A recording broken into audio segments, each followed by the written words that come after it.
Nga dialogu me Prishtinën ne nuk po ikim, kjo është vetmja mënyrë për të zgjidhur problemin, tha presidenti i Serbisë Aleksandar Vučić në konferencën e përbashkët për shtyp me presidentin e Këshillit Evropian Antonio Costa, të cilin e falenderoi për vizitën në Serbi dhe për sjelljen e vullnetit të mirë në bisedimet për pranimin e Serbisë në Bashkimin Evropian. Presidenti i Këshillit Evropian theksoi se ardhmja e Serbisë është në Bashkimin Evropian. Vučić konfirmoi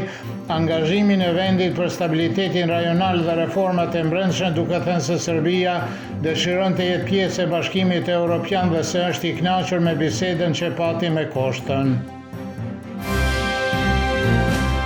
Dragoslav Rasheta, organizata Rruga e Tretë e Re, thotë se pritej që çështja e Beogradit dhe Prishtinës të ishte në tryezën gjatë bisedimeve midis presidentit të Serbisë dhe kryetarit të Këshillit Evropian dhe se zgjidhja mund të arrihet vetëm përmes dialogut. Petar Ćurçi, studius nga Instituti për Studime Europiane në Beograd, vlerësoi se vizita e Antonio Koshtës në Beograd dhe ajo që tha ai janë një sinjal i qartë se Serbia është vendi më i rëndësishëm në Ballkanin Perëndimor dhe se perspektiva e saj europiane nuk është në dyshim.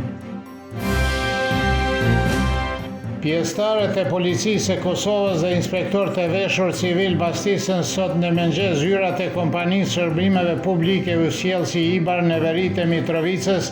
e cila operon në sistemin serb. Në pranitë e disa policëve, punëtorët vendosën një tabelë të ujësiellësit rajonal që ndodhet në Mitrovicën Jugore në hyrje të ndërtesës. Drejtori ekzekutiv i ujësiellësit rajonal Bashkim Kurti tha për Kosova Online se bordi i ujësiellësit rajonal është instaluar sipas ligjit dhe se qëllimi të gjitha aktiviteteve është ofrimi i shërbimit të pandërprerë dhe me cilësi të lartë për konsumatorët. Drejtori i zyrës për Kosovë dhe Metohi Petar Petković njoftoi se Albin Kurti vazhdoi me politikën e tij të ndërhyrjes së njëanshme dhe të paligjshme në institucionet serbe dhe theksoi se ujësiellësi Ibar është një institucion jetësor me rëndësi thelbësore për funksionimin e qetë të spitaleve, kopshteve dhe shkollave dhe se nuk bëhet fjalë për ndonjë institucion paralel siç po përpiqen të paraqesin autoritetet në Prishtinë. Kryetari i listës serbe Zlatan Elek në letrën e drejtuar përfaqësuesve të Bashkisë Ndërkombëtare tha se fakti që furnizimi me ujë nga Mitrovica e Jugut nuk ka kapacitet për të menaxhuar dhe mirëmbajtur sistemin kompleks të furnizimit me ujë në veri, as teknikisht dhe as në aspektin e personelit, është veçanërisht shqetësuese. Ministri i Punëve të Jashtme i Serbisë Marko Đurić theksoi se fakti që veprimi u krye pritërisht në momentin kur presidenti i Këshillit Evropian është në Beograd, gjë që tregon se Prishtinës nuk i interesojnë fare vlerat europiane. Seanca konstituive e Kuvendit të Kosovës u ndërprej edhe sot pasi Partia Demokratike e Kosovës, Lidhja Demokratike e Kosovës, Aleanca për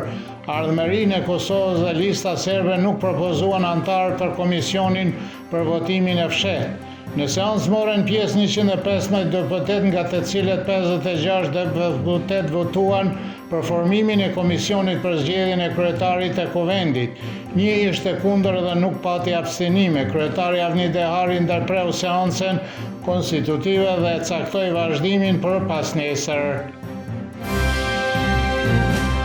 Deputeti i Lëvizjes Vetëvendosje Kuran Murati tha se partia e tij do të shqyrtojë ftesën për takim të dërguar nga presidentja e Kosovës Vjosa Osmani dhe Mimoza Kusari Lila. Me vonë tha se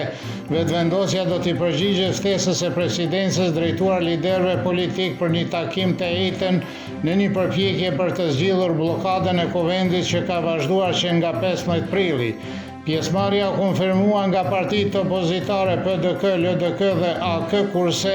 deputetja Time Kadrier tha se pret që Vjosa Osmani të ofrojë një alternativë për daljen nga kjo bllokadë.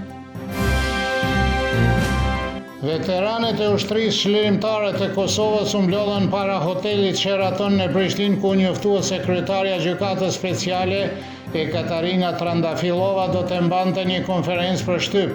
Kryetarja e Gjykatës Speciale Mbriti në Kosovë për një vizitë deri me 14 marrit dhe policia e Kosovës njoftoi se me rastin e vizitës do të ketë ndërprerje të përkohshme të trafikut në disa rrugë. Konferenca ishte planifikuar për orën 12, por u shtyp për 20 minuta dhe më në fund u anulua plotësisht.